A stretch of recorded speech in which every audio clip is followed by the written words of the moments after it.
Hello छात्रों, नमस्कार। Welcome to my YouTube channel. छात्रों, आज की क्लास में आप लोगों के लिए कक्षा 10 का मैथ का प्रैक्टिस सेशन लेकर आज हम आप लोगों के लिए उपस्थित हैं। ये प्रैक्टिस सेट आप लोगों के लिए बहुत ही महत्वपूर्ण होने वाला है। इसको आप लोग पूरे तन मन से पढ़िए। कॉपी और पेन लेके साथ बैठना है आपको, और प्रत्येक प्रश्न का हल आपको हमारे साथ साथ हमसे पहले देना है, उसका आंसर।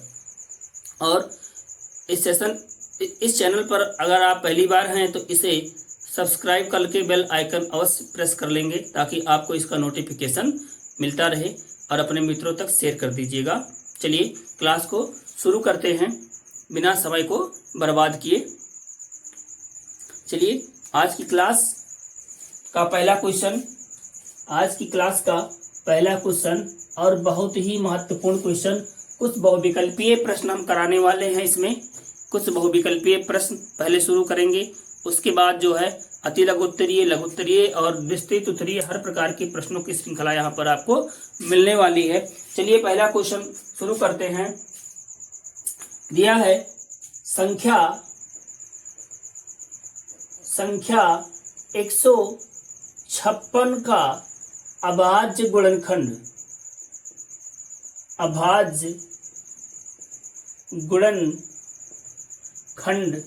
है। विकल्प दिया गया है ए, बी, सी, डी। 4 विकल्प दिए गए हैं। 156 का अभाज्य गुणनखंड देना है 2 गुणे 3 गुणे 13। पहला है 2 गुणा 3 गुणा 13, फिर है 2 की घात 2 गुणा 3 गुणे 13,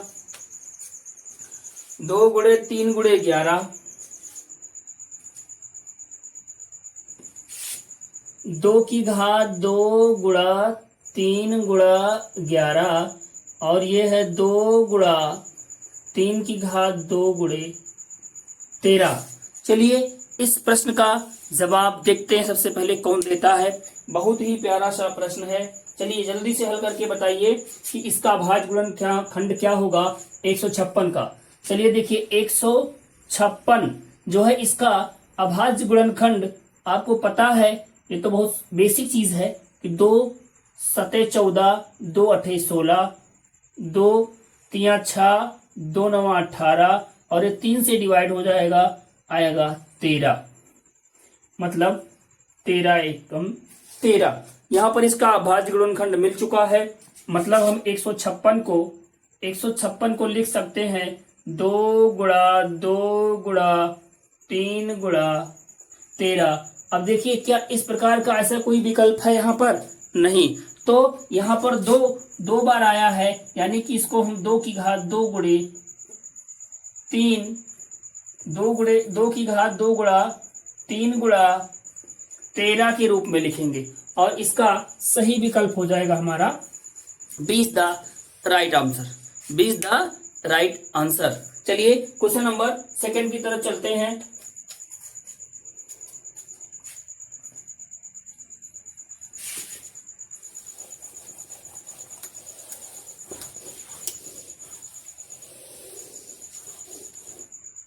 कह रहा है कि 65 और 117। दूसरा क्वेश्चन है संख्याएं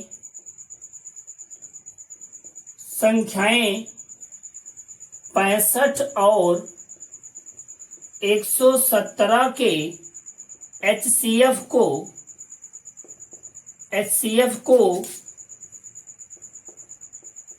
यदि 65m माइनस 117 के रूप में लिखा जाए तो m का मान क्या होगा। क्वेश्चन कह रहा है कि अगर संख्याएं 65 और 117 का जो HCF है उसको 65m माइनस 117 के रूप में लिखा जाए, तो कह रहा है कि कह रहा है कि m का मान क्या होगा। देखिए m के यहां पर 4 मान दिए गए हैं, a b c और d। ये 4 मान m के दिए गए हैं, 4 2 1 3।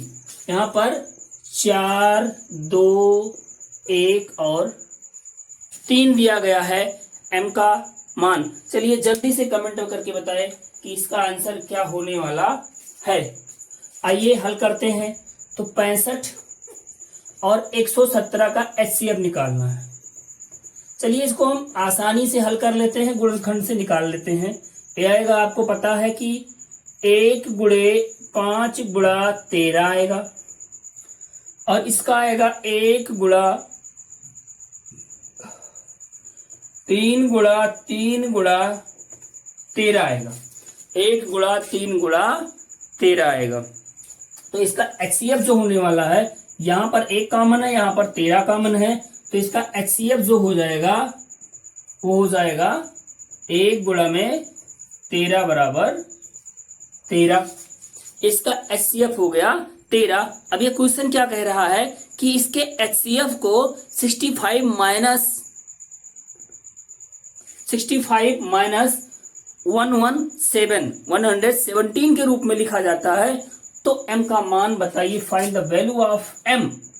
कह रहा है इफ, चलिए इसको करते हैं। कह रहा है कि इसको हम किस रूप में लिखते हैं, 65 माइनस 65m माइनस 117 के रूप में किसको लिखते हैं, HCF को। HCF आया है 13, तो हमारा कितना हो जाएगा 65m, ये उधर जाएगा, बराबर 13 प्लस 117, 17 13 30, मतलब ये हो जाएगा 130, इधर 65m। तो m equal to 130 divide by 65, 65 दूना 130, m का मान आ गया 2। m का मान कितना आ जाएगा, 2 आ जाएगा। वैसे इसी विकल्प से भी आप रख के एक एक मान को हल कर सकते थे, जिसमें हमारा 0 आ जाता, वही उसका मान हो जाता। सॉरी 0 नहीं, जिसमें 13 आ जाएगा, जिसमें क्या आ जाएगा, 13 आ जाएगा, वही इसका मान हो जाएगा। एक एक रख के उस पर आप हल कर सकते हैं। चलिए, लेकिन पहले HCF तो पता होना चाहिए, इसलिए ये सबसे सटीक मेथड है। चलिए अगला क्वेश्चन, नेक्स्ट।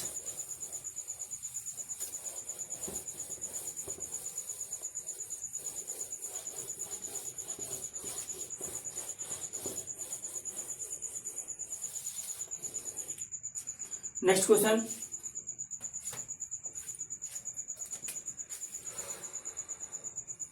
किसी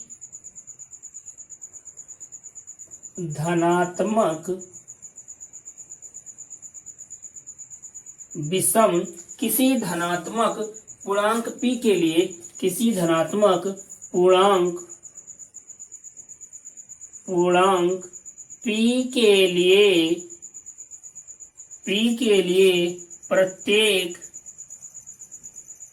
प्रत्येक विषम पूर्णांक का मान होगा, क्या होगा। एक विकल्प नंबर 1 है p, b p+1, c p-1, d 2p+1, 2p+1। 4 विकल्प दिए हैं, p p+1, p-1, 2p+1। यहाँ पर 4 विकल्प दिए गए हैं। कह रहा है कि प्रत्येक धनात्मक, किसी भी धनात्मक पूर्णांक p के लिए प्रत्येक विषम पूर्णांक का मान क्या होगा। तो यहाँ पर कह रहा है धनात्मक पूर्णांक रखना है हमें।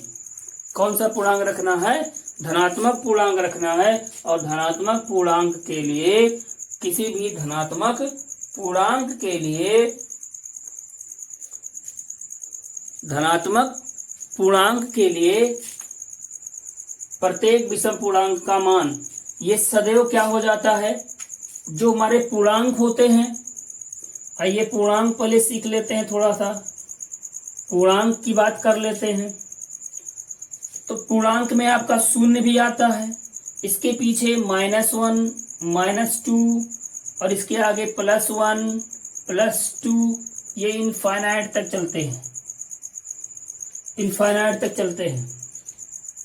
यहां कह रहा है कि किसी धनात्मक पूर्णांक p के लिए, ध्यान रखना क्या कह रहा है, क्वेश्चन कह रहा है धनात्मक पूर्णांक p के लिए। तो धनात्मक पूर्णांक की बात अगर हम यहाँ पर करेंगे, धनात्मक पूर्णांक की बात अगर हम करेंगे और यहाँ पर विषम पूर्णांक आना चाहिए, क्या आना चाहिए, विषम पूर्णांक आना चाहिए। तो यहाँ पर जो है हमारा डी सबसे बढ़िया बेस्ट आंसर होगा 2p+1 का। क्योंकि देखिए यहां से हम इसमें रखना शुरू करते हैं जीरो से।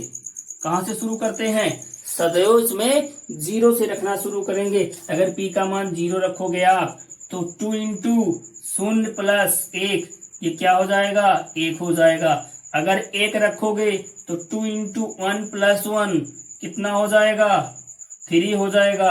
अगर 2 रखोगे तो 2 इंटू 2 + 1, ये हो जाएगा 5। आपको क्या मिलता रहेगा, सदैव विषम पूर्णांक मिलता रहेगा। क्या मिलता रहेगा, सदैव विषम पूर्णांक मिलता रहेगा। चलिए अगला क्वेश्चन करते हैं, आपको पता है, चलिए ऐसे बता दीजिए पाई कैसी संख्या होती है, पाई कैसी संख्या होती है, कमेंट बॉक्स में आंसर दें, परिमेय या अपरिमेय। चलिए ये क्वेश्चन आपके लिए है, पाई कैसी संख्या है, इसका आंसर आप लोग देंगे। निम्नलिखित संख्याओं में से परिमेय संख्या बताएं। अगला क्वेश्चन नंबर 3 क्वेश्चन हो चुका था। चौथा क्वेश्चन, निम्नलिखित संख्याओं में से परिमेय संख्या बताएं। निम्नलिखित संख्याओं में से परिमेय संख्या बताइए। कह रहा निम्नलिखित संख्याओं में से परिमेय संख्या बताइए। आइए देख लेते हैं क्वेश्चन क्या, इसका ऑप्शन क्या क्या है। √9, √3, पहला ऑप्शन है √ में 9, दूसरा है √ में 3, चौथा सी वाला ऑप्शन है √ में 10.1, 10.1, और चौथा आंसर है 0.01, सॉरी 0.101, उसके बाद डॉट डॉट है।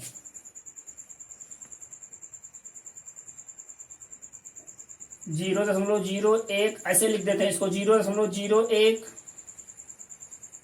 0.01000 ऐसे, ये नॉन रिपीटिंग नॉन रिकरिंग है।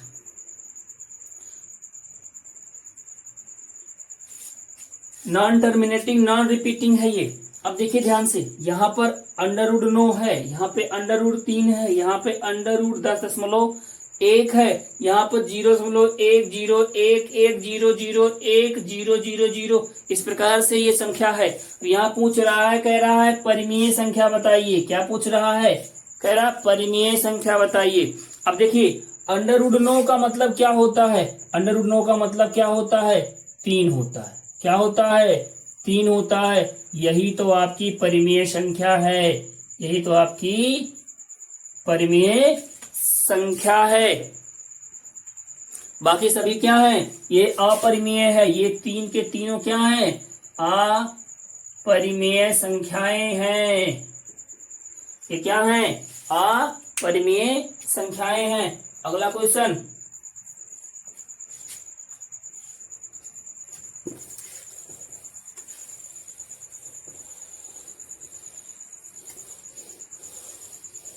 अगला क्वेश्चन दिया है बहुपद।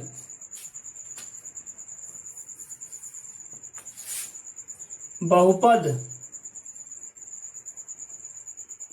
X square minus 2x minus 3 के शून्यक हैं। कौन से शून्यक हैं इसके? दिया है -1, पहला है -3, दूसरा है -3, -1। सी ऑप्शन -3, -1, 3, -1, 3, -1 और डी है 3, 1, 3, 1। 4 ऑप्शन में से आपको इसका शून्यक बताना है। चलिए जल्दी से हल करके बताएं। X square minus 2x minus 3 के शून्यक।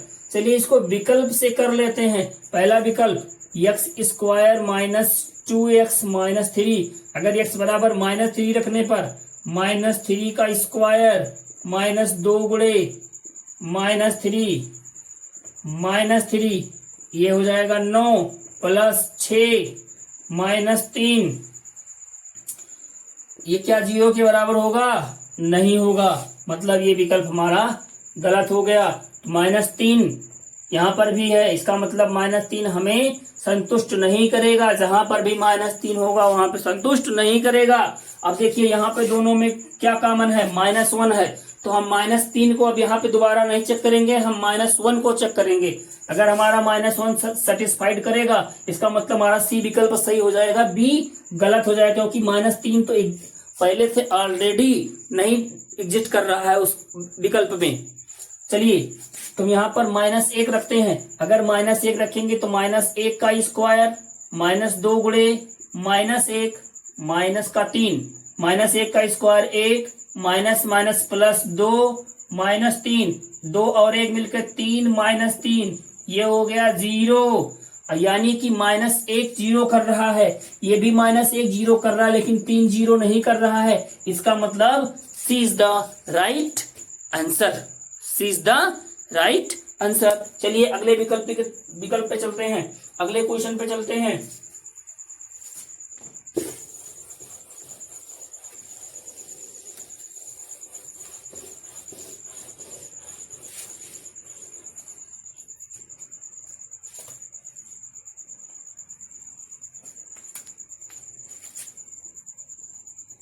एक द्विघात बहुपद जिसके शून्यक 5 और -3 है, 5 और -3 है, इसमें से कौन सा होगा? पहला ए, बी, सी और डी। 4 ऑप्शन दिए गए हैं। बहुपद पूछ रहा है x square plus 2x minus 15, x square plus 2x minus 15। दूसरा विकल्प पूछ रहा है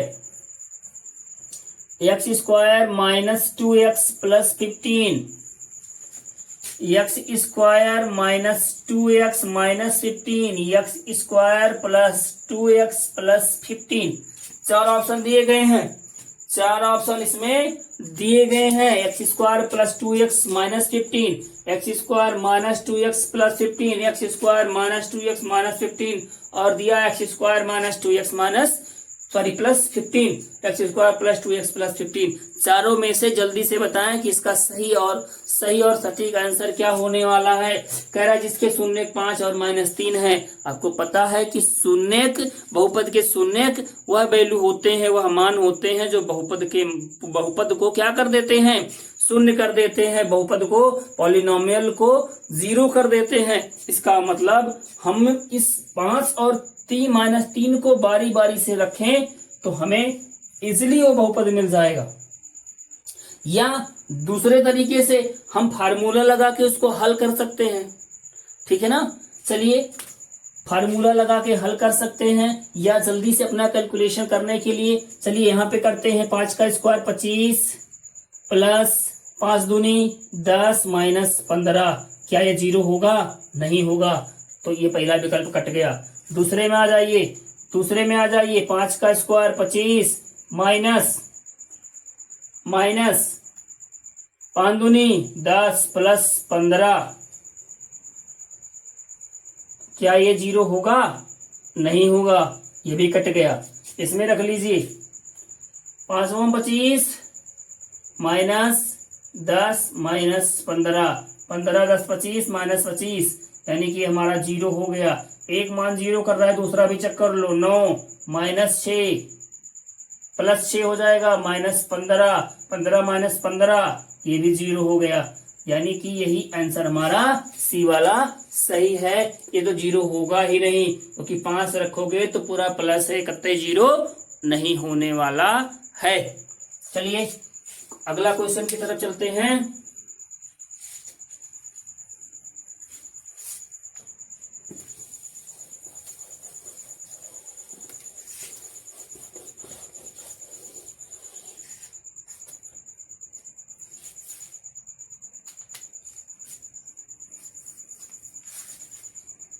द्विघात समीकरण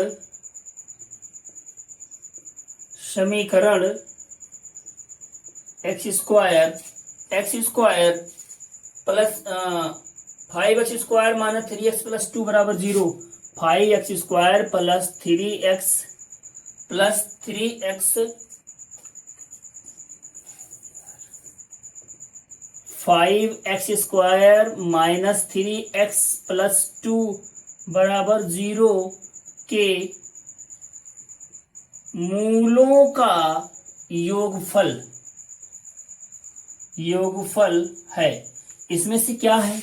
पहला विकल्प -3/5, दूसरा 2/3, 3/5 और चौथा -3/2। 4 ऑप्शन दिए हैं। कह रहा है कि इसमें से मूलों का योगफल क्या है। तो मूल अगर अल्फा बीटा हो तो अल्फा प्लस बीटा बराबर क्या होता है? अल्फा प्लस बीटा बराबर होता है -b/a, मतलब -x² का गुणांक बटा में x का गुणांक। तो ये क्या आने वाला है? -x² का गुणांक कितना है? 5, और बटा में x का गुणांक -3, ये दोनों कैंसिल आउट, 5/3। हमने गलत लिख दिया क्या? सॉरी -x² का -x का गुणांक बटा x² का गुणांक हमने उल्टा लिख दिया। तो -3/5, माइनस से माइनस प्लस हो गया, 3/5। C is the right answer. C is the right answer. चलिए इस सेशन आज जो है हम यहीं पे समाप्त करते हैं। इसके आगे का क्लास कंटिन्यू कल होगा, और इसमें और ही अच्छे अच्छे प्रश्न आपको देखने को मिलेंगे। अच्छे अच्छे प्रश्नों की श्रृंखला हम आपके लिए लेकर आएंगे बराबर। और आप इस क्लास को बराबर पढ़ते रहिएगा, ताकि जो है आपका ये टारगेट बैच है हाई स्कूल बोर्ड का। ठीक है, हाई स्कूल बोर्ड का टारगेट बैच है, इसलिए आप इस क्लास को मिस मत करना, सदैव इसको पढ़ते रहना। इसमें मैथ का और आपको साइंस भी मिलने वाली है अच्छे अच्छे कंटेंट के साथ। Thank you.